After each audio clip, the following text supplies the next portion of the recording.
والصلاة والسلام على عباده الذين اصطفى خصوصا على أفضلهم وخاتم النبيين محمد الأمين وعلى آله وصحبه أجمعين أما بعد۔ آج ایک تو مجھے سورۃ البینہ کا ایک چھوٹا سا قرض ادا کرنا ہے۔ لفظ بریہ کی تشریح اس دن نہیں ہو سکی تھی۔ دوسرے آج ارادہ یہ ہے، اگرچہ ارادے کا پورا ہونا کلیتاً اللہ تعالیٰ کی مشیت پر منحصر ہے، کہ ہم دو صورتیں سورۃ الزلزال اور سورۃ العادیات کا مطالعہ کر لیں۔ ویسے طبیعت پر بڑی تکان ہے اور اس میں ملال ہے۔ پچھلے 3 دن میرے بڑے شدید مشقت میں گزرے ہیں۔ کل تو ایک دن میں کراچی میں 3 جگہ پر تقریریں ہوئی ہیں، اور عجیب اتفاق ہے کہ کراچی کے ایک انتہائی شمال میں نارتھ ناظم آباد میں فاروق اعظم مسجد میں، ایک نہایت جنوب میں ڈیفنس ہاؤسنگ سوسائٹی کا بھی آخری سرا ہے جہاں ہماری قرآن اکیڈمی تعمیر ہوئی ہے، اور ایک ان دونوں کو بالکل مابین بندر روڈ پر شرمین ہال میں تنظیم اسلامی کراچی کا ایک ماہانہ اجتماع ہوتا ہے اس میں۔ بہرحال میری طبیعت پہ جو اس میں لال ہے اور تکان ہے اس کی کچھ تلافی آپ کر سکتے ہیں اگر توجہ کو مرکوز رکھیں گے۔ تو اس سے پہلے کہ میں جو 2 صورتیں آج ہمیں پڑھنی ہیں ان کی تلاوت کروں، میں چاہتا ہوں کہ جو قرض سورۃ البینہ کا ہے اسے ادا کر لوں۔ سورہ بینہ میں 2 مرتبہ لفظ بریہ آیا ہے۔ ان الذین کفروا من اہل الکتاب والمشرکین فی نار جہنم خالدین فیہا اولئک ھم شر البریہ ان الذین آمنوا وعملوا الصالحات اولئک ھم خیر البریہ۔ اس لفظ کی اصل حقیقت، اس کا مادہ کیا ہے اور اس کے ساتھ اس کا کیا ربط ہے، جب اس پر میں نے غور کیا تو بعض بڑے اہم اور حکمت اور فلسفہ قرآن کا ایک بہت اہم مسئلہ سامنے آیا جو اس سے پہلے بھی بیان ہو چکا ہے، لیکن یہ ہے کہ اس کا اس لفظ کے حوالے سے اعادہ ہو جانا مفید ہے۔ با، را اور حمزہ، برا، اس سے لفظ بنا ہے بری، برا، براۃ من اللہ ورسولہ انہا بری من المشرکین۔ اس کا جو اصل مفہوم ہے وہ ہے کسی ناپسندیدہ چیز سے علیحدہ ہو جانا۔ یہ اس کا مفہوم ہے۔ میں بری ہوں، یعنی تمہارے عمل سے، تمہارے طرز عمل سے، تمہارے عقائد سے میں اعلان کر رہا ہوں۔ براۃ من اللہ ورسولہ، اللہ اور اس کے رسول کی طرف سے اعلان لا تعلقی ہے، اعلان بیزاری ہے۔ تو یہ اس کا اصل معنی ہے، لیکن اسی سے لفظ بنتا ہے اللہ تعالیٰ کا ایک نام ہے الباری، هو اللہ الخالق البارئ المصور۔ وہاں خالق کے ساتھ جڑ کر آ رہا ہے باری، اور بریہ کا مفہوم جو اکثر مترجمین نے لکھا، مفسرین نے لکھا، عربی میں بھی بریہ اے خلیقہ، مخلوق شے۔ خلائق میں سے بدترین ہے وہ اہل مشرکین میں سے جو فرق ہے، بدترین خلائق جو میں نے کیا تھا تمام مخلوقات کے اندر، اور جو لوگ ایمان لائے انہوں نے نیک عمل کیے وہ ہے خیر البریہ، وہ ہے مخلوقات میں بہترین ہے۔ لیکن یہ کہ اس کے اصل میں مفہوم ہے خلیقہ، مخلوق شے۔ اسے علم میں ہوگا کہ صفت مشبہ کا جو وزن ہے عربی زبان میں فعیل، وہ اس میں فاعل کے معنی بھی دیتا ہے، اس میں مفعول کے معنی بھی دیتا ہے۔ اس اعتبار سے یہاں پر جو ہے بری اور خلیق، خلیق خلق سے مخلوق کے معنی میں، خلیقہ مخلوق کی ہوئی شے، مخلوق کی ہوئی بنائی ہوئی ہستی۔ اسی طرح بری، بریہ ہے جو بریہ بن گیا ہے، یا اور حمزہ مدغم ہو گئے، یا پر تشدید آ گئی، لفظ بریہ یہ بھی وہی فعیل کے وزن پر ہے، کے معنی بھی خلیقہ یعنی مخلوق۔ اب اس کا مفہوم کیا ہے؟ میں اس سے پہلے عرض کرتا ہوں کہ عالم خلق جو ہے وہ ایک کمتر عالم ہے، نیچے کا عالم ہے، عالم اسفل ہے، اور مخلوقات میں لازماً کچھ پہلو جو ہے نقص کے، کچھ نہ کچھ پہلو ضعف کے، کمی کے، احتیاج کے لازماً، یہ اس کا لازمہ ہے۔ جیسے کہ سورۃ التین کے درس میں بھی بار بار یہ بات آئی کہ انسان کو ہم نے تخلیق فرمایا بلند ترین سطح پر، لیکن اسے لوٹا دیا نچلوں میں سب سے نیچے۔ اس میں کیا توافق ہے؟ انسان کا، انسانی وجود کا ایسا، اس کا روحانی وجود یہ بلند ترین ہے، لیکن یہ عالم امر کی شے ہے، عالم خلق کی شے نہیں ہے۔ دوسرا حیوانی وجود یہ عالم خلق کی شے ہے، یہ نچلوں سے نیچے ہے۔ اسی لیے وہ آیات جو ہے میں نے اس سے پہلے بارہا کوٹ کی ہیں، خلق الانسان ضعیفا، انسان پیدا کیا ہے کمزور، پیدا کیا گیا ہے کمزور۔ خلق الانسان من عجل، انسان کو بنایا ہی گیا ہے عجلت سے، یعنی کہ سرشت عجلت ہے، اس کی طبیعت کے اندر عجلت پسندی ہے۔ یہاں تک کہ بڑے بڑے لوگ، نیک لوگ بھی خیر میں، نیکی میں عجلت کر بیٹھتے ہیں، اور یہ عجلت تباہی کا سبب بن جاتی ہے۔ یہ عجلت پسندی وہ ہے کہ جو انبیاء کرام سے بھی اس کا صدور ہو گیا، اگرچہ ظاہر بات ہے کہ انبیاء کرام سے صدور ہوگا شر میں نہیں ہے۔ حضرت موسیٰ علیہ السلام وقت معین سے پہلے حاضر ہو گئے کوہ طور پر، جواب طلبی ہو گئی، باہر جا دیا موسیٰ، یہ وقت معین سے پہلے کیسے آ گئے ہیں موسیٰ تم اپنی قوم کو چھوڑ کر؟ وضاحت پیش کی، حولائے علی اصل واجلت الیک رب لترضی، پروردگار وہ قوم کے پیچھے پیچھے آ ہی رہی ہے، میں جلدی تاکہ تو راضی ہو جائے، تو میرا شوق دیکھ، میرا اشتیاق دیکھ۔ لیکن جواب ملا فَإِنَّا فَتَنَّا قَوْمَكَ مِن بَعْدِكَ، تمہاری اس عجلت پسندی چاہے وہ خیر کے جذبے سے تھی، اس نتیجہ نکل چکا ہے، ہم نے تمہاری قوم کو تمہارے بعد فتنے میں ڈال دیا۔ یہی بات حضور سے کہی گئی، وَلَا تَعْجَلْ بِالْقُرْآنِ مِن قَبْلِ أَن يُقْضَىٰ إِلَيْكَ وَحْيُهُ لَا تُحَرِّكْ بِهِ لِسَانَكَ لِتَعْجَلَ بِهِ۔ اب ظاہر بات ہے قرآن کی محبت، قرآن کا اشتیاق، یہ تو خیر ہے، خیر ہی خیر ہے، اس میں شر کا امکان، اس میں بھی عجلت نہیں۔ صحت پر کیسو میٹھا ہو، یہ عجلت پسندی جو ہے انسانیت کا وہ خاصہ ہے، اور ایسا جزو لازم ہے، جیسا کہ میں نے عرض کیا کہ انبیاء بھی اس سے نہیں رہے، اگرچہ ان کے ہاں اس کا ظہور خیر کی جانب ہوا، شر کی نہیں، لیکن خیر کی جانب بھی عجلت پسندی جو ہے اس کے نتائج جو ہے ناپسندیدہ نکل آتے۔ اسی طریقے سے فرمایا ان الانسان خلق ہلوعا، انسان کو تو پیدا ہی کیا گیا ہے تھوڑ دلا، کم ہمتا، بے صبرا، اور اس کی وضاحت کر دی اذا مسہ الشر جزوعا واذا مسہ الخیر منوعا، تکلیف آتی ہے تو چیختا ہے، چلاتا ہے، نالا و شیون، فریاد، اگر کوئی خیر مل جائے، دولت مل جائے تو اس کو روک روک کر رکھتا ہے کہ کہیں کسی دوسرے کو اس کا فیض نہ پہنچ جائے۔ ایسا ہوتا ہے، یہ دونوں چیزیں بیک وقت کیسے؟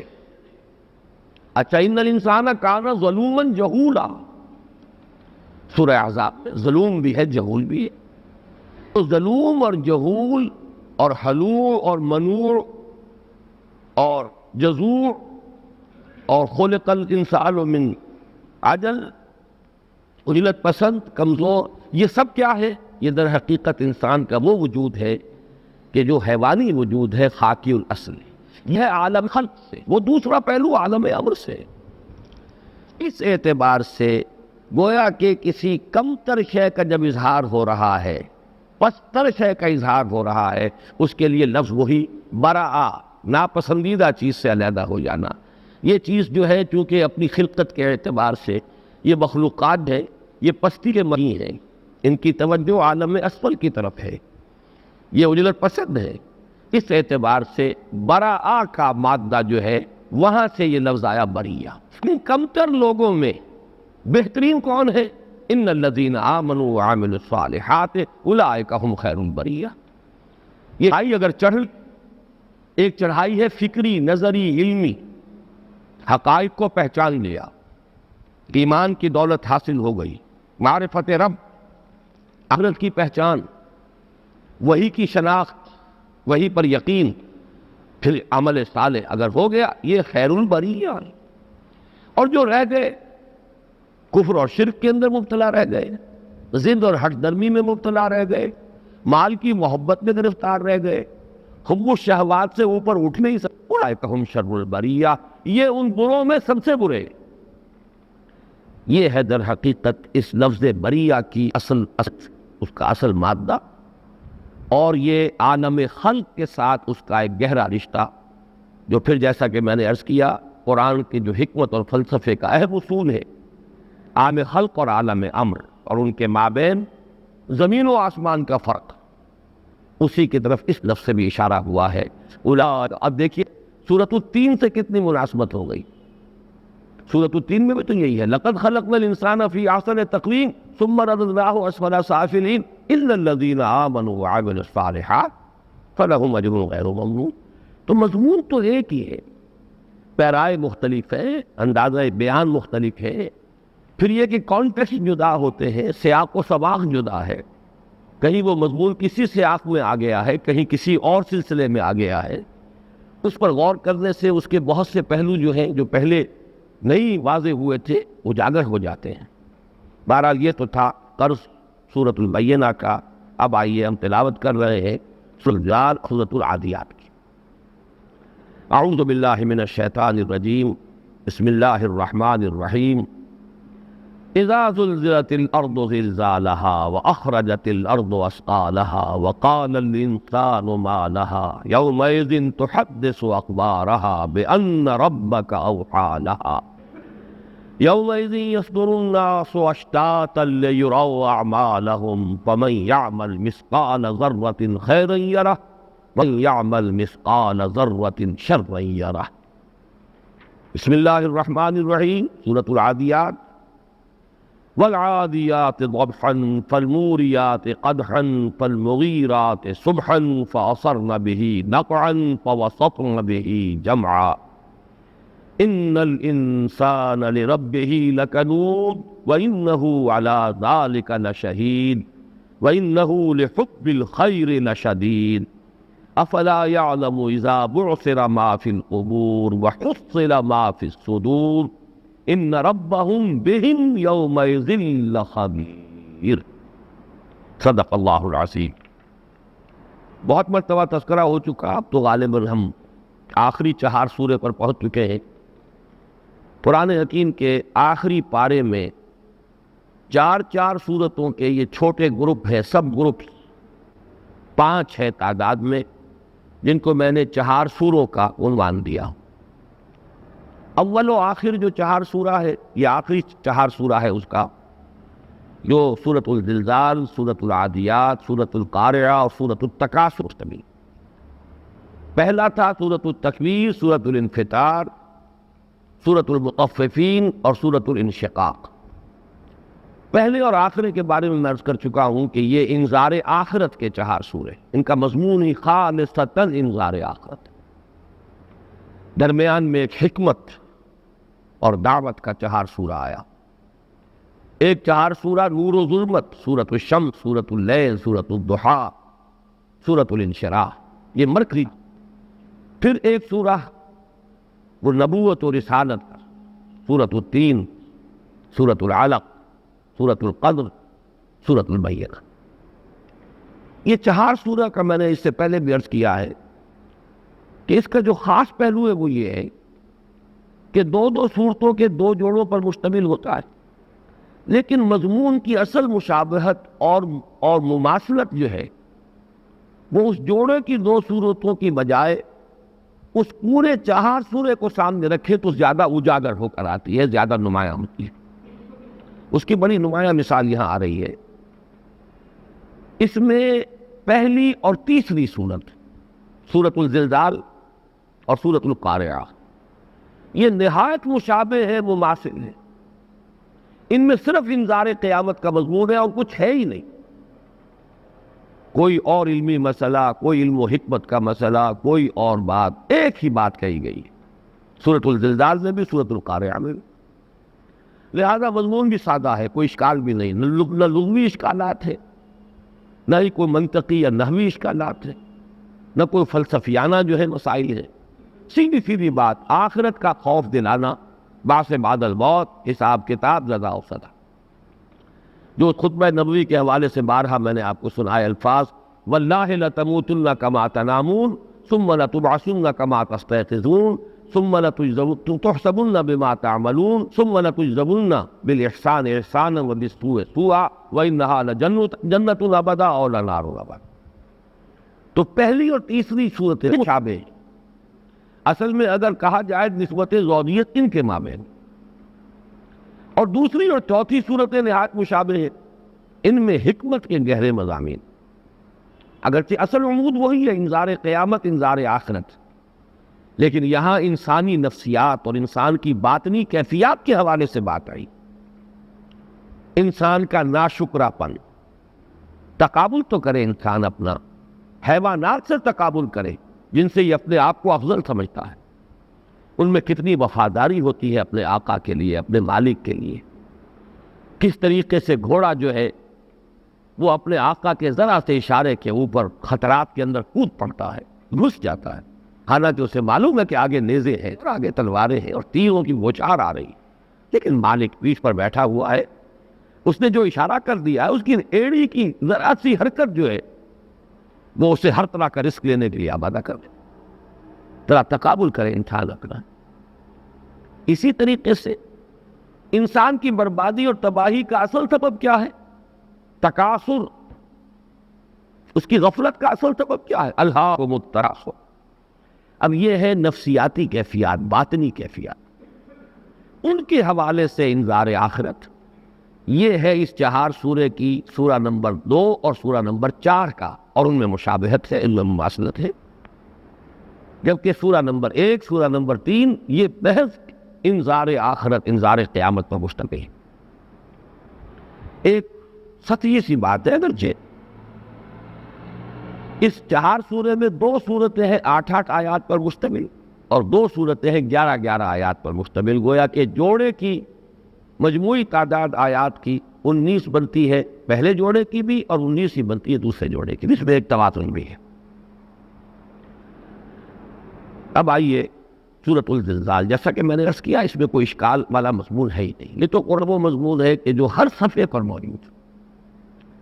اذا زلزلت الارض زلزالها، البتہ اب دیکھیے یاد آ گیا ہوگا آپ کو، پہلا 4 سورہ اور یہ آخری 4 سورہ ایک عکسی ترتیب ہے، اس کی 3 صورتیں اذا سے شروع ہوئی، اذا الشمس کورت، اذا السماء انفطرت، اذا السماء انشقت، اور ایک صورت تھی کہ جو اس انداز میں شروع نہیں ہوئی، وہ ویل للمطففین الذین اذا اکتالوا علی الناس یستوفون۔ اس کے برعکس اس 4 سورے میں ایک صورت شروع ہو رہی ہے اذا زلزلت الارض زلزالها واخرجت الارض اثقالها۔ باقی تینوں صورتیں جو ہے آپ یوں کہہ سکتے ہیں کہ وہ جو چوکا تھا اس کا ایک کونا خالی تھا، اور اس سورۃ الزلزال نے اس کو پر کر دیا، 4 صورتیں بن گئیں۔ اور ویسے بھی مضمون کے اعتبار سے سورۃ الزلزال کی بڑی گہری مناسبت جو ہے وہ سورۃ الانشقاق کے ساتھ، زمین کا اپنے بوجھوں کو نکال باہر پھینکنا، یہ سورۃ الانشقاق میں بھی آیا۔ وَإِذَا الْأَرْضُ مُدَّتْ وَأَلْقَتْ مَا فِيهَا وَتَخَلَّتْ وَأَذِنَتْ لِرَبِّهَا وَحُقَّتْ، وہ 3 آیات، اور اس میں بھی وہ 3 آیات آئیں گی، یہ مضمون ہے، ایک ہی بات۔ تو مشابہت جو ہے اس سورۃ الزلزال کی وہ ان 3 صورتوں کے ساتھ ہے، اذا الشمس کورت، اذا السماء انفطرت، اذا السماء انشقت، اذا زلزلت الارض زلزالها۔ زلزلہ کسے کہتے ہیں؟ کسی شے کا ہلنا، پھر پیچھے ہٹنا، پھر ہلنا، یہ زلزلہ ہے۔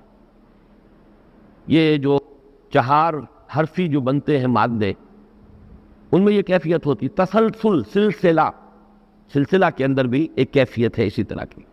سلسلۃ الجرس، گھنٹی کی آواز، وہ بھی مسلسل نہیں ہوتی بلکہ اس کے اندر ایک طرح کا آواز، پھر وقفہ، پھر آواز، پھر وقفہ۔ سلسلۃ الجرس جیسے گھنٹی کی آواز ہوتی ہے، وہی کے سلسلے میں وہ لفظ آیا ہے۔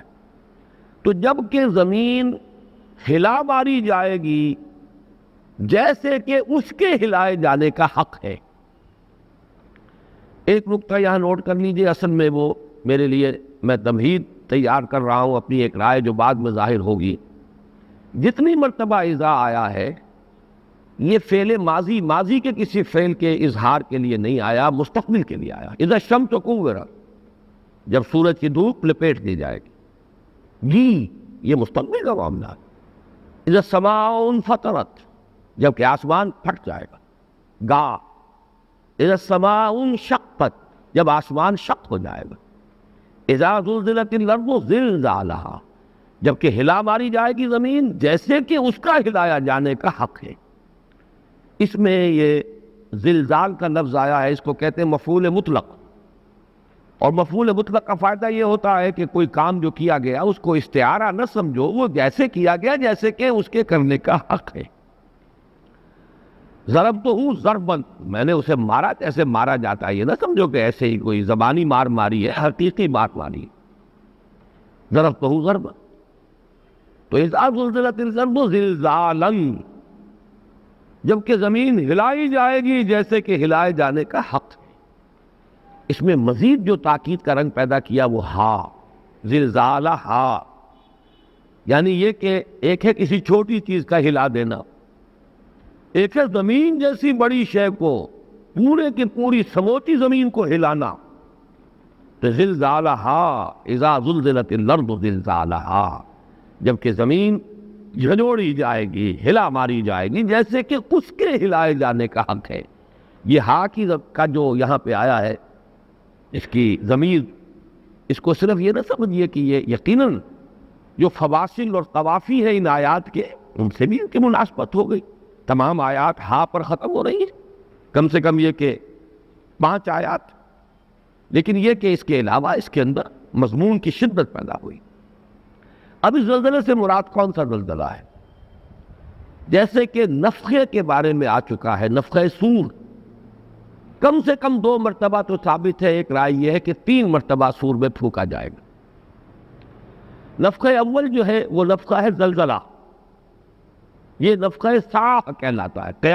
قیامت کا لفظ اصل میں ہمارے ہاں عام طور پر اردو میں اور عربی میں بھی اسے ہم ایک خاص سینس میں استعمال کر لیتے ہیں، حالانکہ اگر اس کو علیحدہ کیا جائے تو ایک ہے صاف الساعہ والساعۃ اضحیٰ وامر، ایک ہے قیامہ. کیونکہ ہمارا جو یقین ہے ایمان بالآخرہ، پہلے اس دنیا کی جتنی مخلوقات ہیں ان پر ایک موت طاری ہو جائے گی، ایک زلزلہ آئے گا، بھونچال آئے گا، انسان پتنگوں کی طرح اڑ رہے ہوں گے اور پہاڑ جو ہے ریزہ ریزہ ہو کر، جیسے کہ اگلے ہفتے کو ہم پڑھیں گے القارعہ بالقارعہ وما ادراک ما القارعہ یوم یکون الناس کالفراش المبثوث وتکون الجبال کالعہن المنفوش. یہ ہے پہلا مرحلہ. پھر جب ایک عمومی موت طاری ہو جائے گی تو ایک لفظ جو آیا ہے صاق، جب سور میں پھونکا جائے گا فصاعق من فی السماوات والارض، آسمانوں اور زمین کی جملہ مخلوقات الا ماشاء اللہ، سوائے ان کے جنہیں اللہ چاہے، وہ بے ہوش ہو کر گر جائیں گے. یہ دوسرا نفخہ ہے اور بعض لوگ اس دونوں کو ایک ہی میں شمار کرتے ہیں. اب اس کے بعد کتنا وقت گزرے گا ہم نہیں جانتے، ہو سکتا ہے صدیوں بیتے.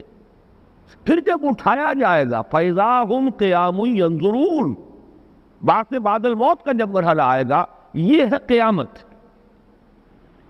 قیامت کس کو کہتے ہیں؟ قیام کے معنی کھڑا ہونا. تو یوم القیامہ وہ ہے جب کہ لوگ کھڑے ہوں گے، یوم یقوم الناس لرب العالمین، جب کہ لوگ کھڑے ہوں گے اپنے رب کے حضور. تو وہ جو موت کا مرحلہ ہے پہلے جو آئے گا، جو تباہی، یہ ایک مرحلہ ہے. اس کے لیے قرآن کی اصطلاح ہے ساعہ، والساعۃ اضحیٰ وامر، بڑی کڑوی شے ہے یہ. اور قرآن مجید میں اس زلزلے کا ذکر جو ہے جو زلزلۃ الساعہ ہے وہ سورہ حج کے شروع میں آیا ہے. یا ایھا الناس اتقوا ربکم ان زلزلۃ الساعۃ شیء عظیم یوم ترونها تذہل کل مرضعۃ عما ارضعت وتضع کل ذات حمل حملها وتری الناس سکارى. اب اس میں صاف معلوم ہو رہا ہے کہ یہ زلزلہ جب آئے گا زلزلۃ الساعہ تو ابھی لوگوں میں جان ہوگی، شعور ہوگا، دودھ پلانے والیاں اپنے بچوں کو بھول جائیں گی، حاملہ جو ہے ان کے حمل گر جائیں گے، لوگوں پر ایک عجیب ہول کسی کیفیت طاری ہوگی، محسوس ہوگا جیسے کوئی نشہ ان کو اوپر مسلط ہو گیا ہے۔ وما هم بسکارى ولکن عذاب اللہ شدید۔ یہ ہے زلزلۃ الساعہ۔ یا ایھا الناس اتقوا ربکم ان زلزلۃ الساعۃ شیء عظیم۔ یہ زلزلہ وہ نہیں ہے، یہ زلزلہ ہے زلزلۃ القیامہ۔ اس زمین میں وہ تمام مخلوقات جو اس کی تھیں، جب موت طاری ہو جائے گی وہ سب کے سب مٹی ہو کر اسی میں دفن ہو جائیں گے، مٹی ہو کر مٹی میں مل جائیں گے، چاہے وہ زلزلۃ الساعہ کے وقت ہلاک ہوئے ہو، لیکن چونکہ مدت گزرے گی، باڈیز ڈیکے ہو جائیں گی، مٹی ہو کر مٹی میں مل جائیں گے۔ اب تو زمین ہی زمین ہے، اس کے اوپر کوئی جاندار شے کا وجود نہیں۔ اب جب قیامت کا وقت آئے گا، دوسرا زلزلہ، اب اسے زمین کو جھاڑا جائے گا، جیسے جھاڑتے ہیں آپ کسی دری کو جھاڑتے ہیں اس میں سے گردہ نکالنے کے لیے، قالین کو جھاڑتے ہیں کہ اس کے اندر جو گردہ جمع ہو گیا وہ نکلے۔ یہ زلزلہ وہ ہے اذا زلزلت الارض زلزالها واخرجت الارض اثقالها۔ اب جو اس کے بوجھ تھے، یہ ثقل کی جمع اثقال ہے۔ ثقل کا لفظ عام طور پر آتا ہے اساس البیت کے لیے، گھر میں جو سامان ہوتا ہے۔ تو جب یہ زمین نکال دے گی اپنے تمام بوجھ، اپنا تمام سامان جو کچھ اندر لیے ہوئے ہیں، اس کے لیے وہ بہترین تمثیل ہے جو میں نے آپ کے سامنے ابھی رکھی ہے کہ جیسے جھاڑتے ہیں کسی شے کو اس میں سے گردہ نکالنے کے، ایسے ہی اس کے جو دو ثقل ہیں، یہ ثقلین جن کو کہا گیا ہے، سنفرغ لکم ایھا الثقلان، اے دو بوجھو، زمین کے بوجھ۔ ایک تو یہ کہ تمام حیوانات، اور انسان بھی ایک حیوان ہے، اس کا جو وجود خاکی ہے، وجود حیوانی ہے، وہ اسی زمین سے بنا ہے۔ اور معلوم یہ ہوتا ہے کہ جنات کی تخلیق بھی جو ہوئی ہے، جو اگرچہ شعلے کی لپٹ سے ہوئی ہے، لیکن یہ بھی اس دور میں جبکہ زمین خود ایک دہکتا ہوا انگارہ، آگ کا ایک کرہ تھی، وہ بھی ہے اسی زمین کی مخلوق، اگرچہ وہ ناری کرہ تھا، ابھی اس کی خاک کی سٹیج نہیں آئی تھی، اسی لیے ان کو کہا گیا ثقلان۔ یہ زمین کے دو بوجھ ہیں، یہ زمین ہی کی کوکھ سے برآمد ہوئے ہیں، چاہے پہلا بوجھ جو ہے وہ اس وقت برآمد ہوا جبکہ ابھی یہ خود ایک ناری کرہ تھا، اور دوسرا بوجھ اس وقت برآمد ہوا جبکہ اس کے اوپر خاک کی تہ آ گئی تھی، یہ جو کرسٹ آف دی ارتھ جسے ہم کہتے ہیں، کلے ہے، اس سے پھر تخلیقات کا سلسلہ ہوا۔ یہ ثقلان تھا۔ سنفرغ لکم ایھا الثقلان فبأی آلاء ربکما تکذبان یا معشر الجن والانس ان استطعتم ان تنفذوا من اقطار السماوات والارض فانفذوا لا تنفذون الا بسلطان۔ تو اخرجت الارض اثقالها، اب اس میں اگرچہ مفسرین کے اقوال ہے، اس سے ایک مراد یہ ہے کہ زمین اپنے خزانے اگل دے گی، سونا چاندی یہ سب کچھ بھی تو اسی میں پڑا ہوگا، اور وہ اس لیے نکال باہر کرے گی کہ اب جو بعد سے بعد الموت کے بعد انسان دیکھے گا تو حسرت طاری ہو جائے اس پر کہ اس کے لیے ہم ایک دوسرے کی گردنیں مارتے رہے، اس سونے چاندی کے لیے، سیم و زر کے لیے، اور آج اس کی طرف کسی کو دیکھنے کی بھی جرت نہیں ہوگی، کوئی ایک نگاہ سے بھی دیکھنا پسند نہیں کرے گا۔ یہ بالکل وہی بات ہے کہ جیسے بتوں کو بھی جہنم میں جھونکا جائے گا تاکہ وہ جو اس کے پوجنے والے تھے ان کی حسرت میں اضافہ ہو۔ ہم انہیں پوجتے تھے، یہ تو آج ہمارے ساتھ ایندھن بنے ہوئے اس آگ کا، جہنم کی آگ کا۔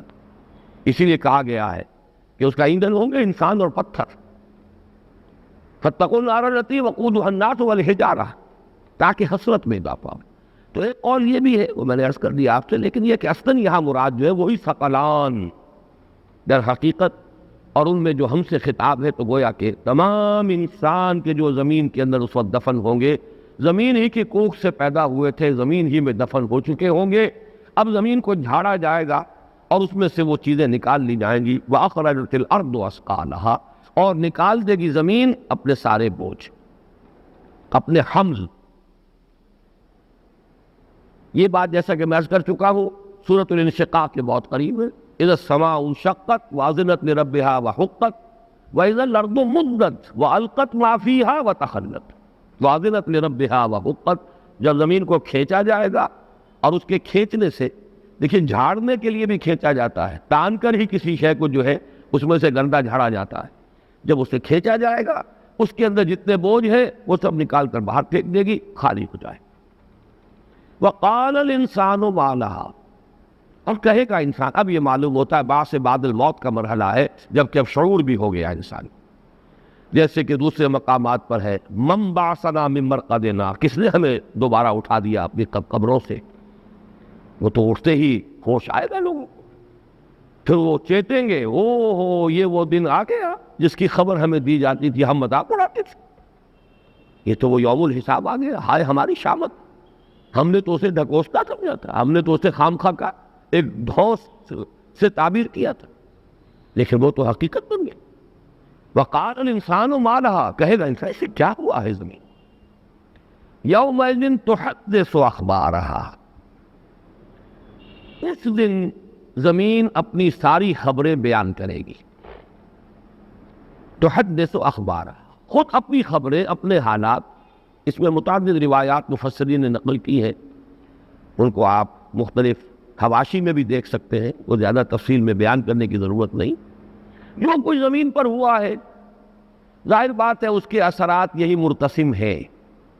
اور یہ بات صحیح لکھی ہے بعض حضرات نے کہ یہ آج سے کچھ عرصے پہلے اس کا سمجھنا بہت مشکل تھا، آج تو یہ باتیں بڑی آسانی سے سمجھ میں آتی. آج اس عقلیت کی طرف جانے کی ضرورت نہیں ہے جو معتزلہ کی تھی. یہ تو میرے نزدیک بڑی محرومی ہے.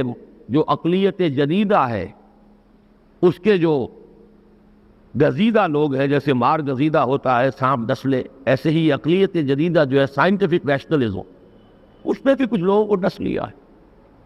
لہذا ابو مسلم اصفہانی، جس کا میں تذکرہ پچھلے درس میں بھی کر چکا ہوں، ایک بہت بڑے معتزلی عالم ہے، اس میں کوئی شک نہیں، بہت بڑے عالم ہے معتزلی ریشنلسٹ. انہوں نے کہا کہ زمین بولے گی نہیں، بلکہ یہ اصل میں زبان حال سے بیان کرے گی. جیسے کہ ہم کہتے ہیں ہر شے زبان حال سے اللہ کی تسبیح کر رہی ہے، جیسے کہ کوئی تصویر جو ہے زبان حال سے مصور کے کمال فن کا وہ گویا کہ اظہار کر رہی ہے، تصویر بول رہی ہے. گویا کہ کوئی شے جو کسی بڑھئی نے میز بنائی ہے، وہ میز بول رہی ہے کہ یہ بنانے والا بڑھئی جو بڑا کاریگر، وہ بڑا کاریگر ہے، بڑا ماہر ہے اپنے فن کا. تو یہ صرف زبان حال سے تعبیر ہے، ورنہ یہ کہ بولنا، اب کیونکہ یہ بات سمجھ میں نہیں آتی تھی بولے گی کیسے. لیکن یہ کہ جو لوگ قرآن مجید کو جیسے کہ اس کا اسلوب ہے، بیان ہے، اس کو مانتے ہیں، معلوم ہے قرآن مجید میں تو اس کا تذکرہ ہے. قیامت میں تو ہماری اپنی کھالیں ہمارے خلاف گواہی دیں گے. لوگ کہیں گے اپنی ان کھالوں سے، جلدوں سے، لما شہدتم علینا، ہمارے خلاف کیوں گواہی دی تم؟ اور وہ جواب دیں گی انطقنا اللہ الذی انطق کل شیء، آج ہمیں بھی گویائی عطا کر دی ہے اس اللہ نے جس نے کہ ہر شے کو گویائی عطا کی. ہمارے ہاتھ بولیں گے، ہمارے پاؤں بولیں گے، تو یہ زمین جو ہے یہ کیوں نہیں بولے گی؟ گویا کہ اسے ظاہر ہی پر محمول کرنا چاہیے. خام خواہ اس کی کوئی تعویل اور کوئی سائنٹیفک توجیہ کرنے کی کوشش. یہی در حقیقت اس دور میں جو ایک اعتزال جدیدہ کا سلسلہ شروع ہوا، جس کے امام ہے سر سید احمد خان، پاک و ہند کی سرزمین میں. مصر میں کچھ دوسرے لوگ ہیں، لیکن یہاں سر سید احمد خان، انہوں نے ہر چیز کی کوشش کی، سائنٹیفک ایکسپلینیشن، سائنٹیفک توجیہ. پھر اسے منطقی انتہا تک پہنچایا علامہ مشرقی نے اور غلام احمد پرویز نے. اصل میں خوشہ چینی ہے سر سید احمد خان کے فکر سے. وہ بہت بڑے عالم تھے، اس میں کوئی شک نہیں، اس لیے کہ وہ تو اس خان وادے کے شاگردوں میں سے ہے. خان وادہ ولی اللہ ہی اسی کا سلسلہ ہے، فیض علم ہے کہ جو سید احمد خان تک پہنچا ہے. لیکن بہرحال ایک نقطہ نظر ہوتا ہے کسی انسان کا. ابو الفضل فیضی بھی تو بہت بڑے عالم تھے، قرآن مجید کی پوری تفسیر لکھ دینا جس میں نقطے والا حرف آئے نا. آخر ایک شخص کی مہارت جو ہے ادب پر، لغت پر، زبان پر، اظہار بیان پر، اس کی قدرت، آخر یہ سب چیزیں ہیں تب لکھی نا تفسیر. لیکن یہ کہ دین الہی کی جو تدوین ہوئی ہے وہ بھی انہی لوگوں کا کارنامہ ہے. تو در حقیقت بڑا فتنہ بڑے علماء ہی کی طرف سے اٹھا ہے. صرف یہ کہ جب کوئی نیت میں کجی آ جائے تو وہی علم جو ہے، علم را بر دل زنی یارے بود، علم را بر تن زنی مارے بود، وہی علم ہے جس کو انسان اگر دنیا کمانے کا ذریعہ بنا لے تو وہی سانپ بن کر ڈستا انسان.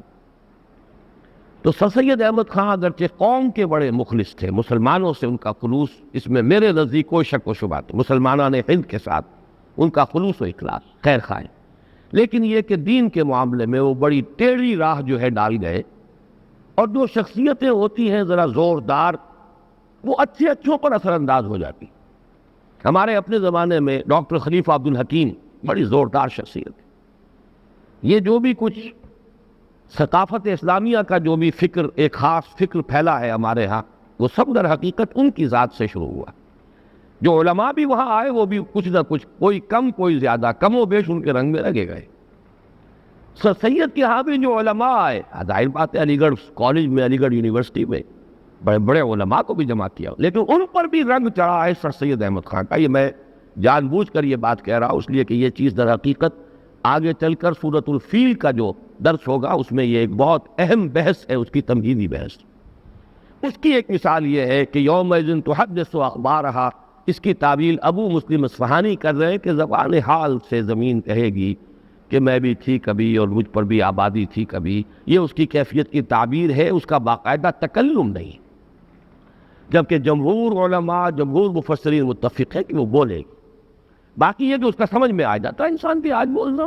ٹیپ ریکارڈر بولتا ہے نا، وہ ٹیپ بولتی ہے۔ اگر ٹیپ جو ہے بے جان ٹیپ اور اس کے اوپر کچھ بھی نہیں ہے، نظر تو کچھ بھی نہیں آتا، وہ بولتی ہے۔ تو یہ زمین اور جو کچھ یہاں ہو رہا ہے اس کے اثرات مرتسم ہو رہے ہیں، جو بھی اس کے اثرات ہیں وہ یہیں پر تو آخر ہے، وہ ذرات یہی تو ہے جن پر نقش ثبت ہو رہے ہیں۔ کس اعتبار سے اس میں کوئی چیز بعید از عقل نہیں ہے۔ اصل میں سائنس کا بھی جو دور یہ ہے جس میں ہم سانس لے رہے ہیں، اس میں اصل میں بہت سی جو دین کی حقیقتیں ان کو سمجھنا اور ماننا بہت آسان ہو گیا۔ وہ دور جو تھا ابھی، وہ سائنس نئی نئی آئی تھی اور اس کا روب بڑا تھا، اس کا دبدبہ بہت تھا، اس سے مرغوبیت بہت تھی، اور وہ تھی بھی نیوٹونین فزکس۔ آئنسٹائن ایرا ابھی شروع ہی نہیں ہوا تھا۔ اس میں تو مادہ علیحدہ تھا، انرجی علیحدہ تھی، دو کیٹیگریز علیحدہ تھیں۔ آج مادہ نام کی تو کوئی شے ہے ہی نہیں، انرجی ہی انرجی ہے۔ اس کی خاص ترتیب ہے، اس کی خاص ایک جو ہے چارجز ہیں جو خاص ترتیب سے ہوتے ہیں، تو وہ ایٹم کی شکل اختیار کر لیتے۔ بہرحال یومئذ تحدث اخبارہا بان ربک اوحی لہا، یہ اس کی دلیل آ گئی، اس لیے کہ تیرے رب نے اسے وحی کی ہوگی۔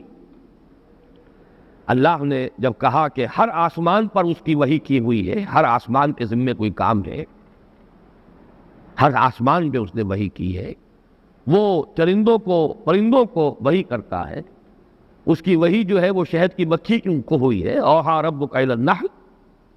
تو یہ وحی جو ہے تمام جاندار، بے جان، ذی شعور، بے شعور، تمام کو ہو سکتی ہے، البتہ وحی نبوت یہ شے ہے بلند ترین، یہ انبیاء کرام کا خاصہ ہے۔ اس کا دروازہ ہمیشہ کے لیے بند ہو چکا محمد الرسول اللہ صلی اللہ علیہ وسلم کے بعد۔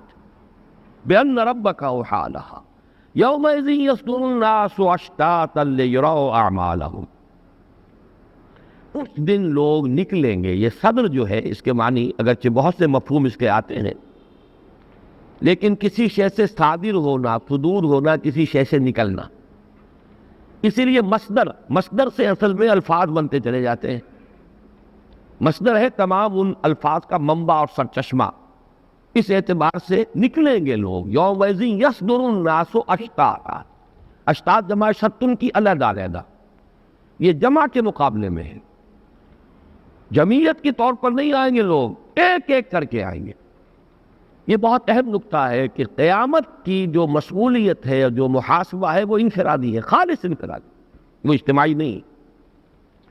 اجتماعی طور پر تو ہر امت پر اس کا رسول گواہی دے کر فارغ ہو جائے گا، پروردگار تیرا پیغام جو میرے پاس آیا تھا میں نے پہنچا دیا تھا، بس یہ ہے در حقیقت الزام، یہ ہے اللہ کی اس عدالت میں گویا کہ سرکاری وکیل جس کو آپ کہیں اس کی گواہی، سرکاری گواہ کی گواہی۔ فَكَيْفَ إِذَا جِئْنَا مِنْ كُلِّ أُمَّةٍ بِشَهِيدٍ وَجِئْنَا بِكَ عَلَىٰ هَٰؤُلَاءِ شَهِيدًا۔ اب آگے کا کام جو ہے وہ ہر فرد کا ہے، ہر انڈیویجول، کلہم آتی ہے یوم القیامت فردا، یہ سب کے سب آئیں گے قیامت کے دن انفرادی طور پر، اس لیے کہ ہر شخص کی ساخت جدا ہے۔ قل کل یعمل علی شاکلتہ، ہر شخص کو جو کچھ اللہ نے دیا ہے، جو گیون ہے اس کے لیے وہ جدا ہے۔ میرے جینز کچھ اور تھے جو مجھے ملے ہیں، اپنے والد کی طرف سے، دنیال کی طرف سے، اپنی ننیال کی طرف سے، پتہ نہیں کہاں کی اینٹ اور کہاں کا روڑا اللہ نے میرے ہاتھ جمع کیا ہے کہ میری شخصیت وجود میں آئی۔ پھر میرے خاص حالات ہیں جن میں میں نے تربیت پائی ہے، ہر شخص کے کو حالات نہیں، خاص قسم کے مواقع تھے جو مجھے اللہ نے دے دیے، سب کو تو مواقع نہیں ملتے، دوسروں کو ہو سکتا ہے اس سے بہتر مواقع مل گئے ہوں، لیکن یہ کہ ہر ایک کے لیے یہ مواقع، ماحول سے جو مواقع ملتے ہیں اور اسی کے اعتبار سے اتمام حجت ہوتی ہے، تو ہر شخص کا معاملہ جو ہے لا یکلف اللہ نفسا الا وسعها، اللہ ذمہ دار نہیں ٹھہرائے گا کسی بھی ذی نفس کو مگر اس کی وسعت کے مطابق۔ تو اجتماعی فیصلے کیسے ہو سکتے ہیں وہاں کا فیصلہ جو ہے انفرادی۔ دنیا میں اجتماعی فیصلے ہو جاتے ہیں قومیں، جب قوم کوئی مجموعی طور پر ثابت کر دے کہ مجھ میں خیر نہیں رہا یا شر اتنا غالب آ چکا ہے کہ اب خیر کے ابھرنے کا کوئی امکان نہیں رہا، تو اس قوم کو نسیہ منسیہ کر دیا جاتا۔ جیسے کہ آپ کوڑا کرکٹ جمع کرتے ہیں، آپ نے دیکھا ہوگا باغات میں بھی پتے وتے یہ ایک جمع کیے، آگ لگا دیں باغ کو صاف رکھنے کے لیے۔ لولا دفع اللہ الناس بعضهم ببعض لہدمت صوامع وبیع وصلوات ومساجد یذکر فیہا اسم اللہ کثیرا۔ اللہ وقتاً فوقتاً، وقفے وقفے سے اس زمین کی صفائی کرتا رہتا ہے، کوڑے کرکٹ سے پاک کرتا رہتا ہے۔ یہ تو ہوتا ہے، ہلاکت ہوتی ہے اجتماعی قوم کی، اور اس میں پھر واتقوا فتنة لا تصیبن الذین ظلموا منکم خاصہ، اس میں گیہوں کے ساتھ گھن بھی پس جاتا ہے۔ وہ ضروری نہیں ہے کہ وہ جو ظالم ہی ہو، جو بدی کرنے والے ہو، وہی اس کی لپیٹ میں آئے، وہ لوگ بھی اس میں آ جائیں گے، البتہ آخرت میں ان کی فلاح ہو جائے گی، بچ جائے گی اگر وہ اپنی سی کوشش کرتے رہے، نیکی پر قائم رہے، آخرت ان کی سنور جائے گی دنیا میں عذاب کے اندر۔ البتہ وہ عذاب جو ہے جو رسولوں کی آمد کے بعد آتا ہے، اس کا خاصہ ہے، علیحدہ ہے، وہ مخصوص معاملہ ہے، اہل ایمان کو جدا کر کے، اور پھر جو کافر ہے وہ ان کو ہلاک کیا جاتا تھا۔ قوم نوح، قوم ہود، قوم عاد، قوم صالح، یہ معاملہ ہوتا تھا نکال کر، جیسے کہ سورہ بینہ میں تفصیل سے بیان کر چکا ہوں کہ انفکاک کے معنی ہی یہ ہے، یہ علیحدہ ہو جائے۔ لم یکن الذین کفروا من اہل الکتاب والمشرکین منفکین، ان کا علیحدہ ہونا ہو ہی نہیں سکتا تھا۔ یہ چھاج پھٹکے گا تو دانے ایک طرف ہوں گے اور بھوس ایک طرف ہو جائے گا، پھر اس بک کو آگ لگا دیں گے۔ یہی وہ ابتلاء اور آزمائش کا سارا فلسفہ۔ بلے یمحص اللہ، اللہ تعالیٰ تمہیں سفٹنگ کر لینا چاہتا ہے، چھان پھٹک کر کے جو صحیح مال ہے اس کو نکال کر، اور باقی بھس جو ہے اس کو آگ لگا دینا چاہتا ہے۔ یومئذ یصدر الناس اشتاتا، اس دن نکلیں گے لوگ علیحدہ علیحدہ، لیروا اعمالہم، تاکہ دکھلا دیے جائیں، مجہول کا صیغہ ہے، تاکہ ان کو دکھلا دیا جائے، دکھلا دیے جائیں، وہ دکھلا دیے جائیں اپنے اعمال۔ یہاں دکھلانے کا ذکر ہے، یہاں جزا و سزا کا ذکر نہیں ہے۔ اس صورت کے بارے میں یہ نکتہ نوٹ کر لیجئے، ورنہ بہت سے اشکال پیدا ہو جاتے ہیں۔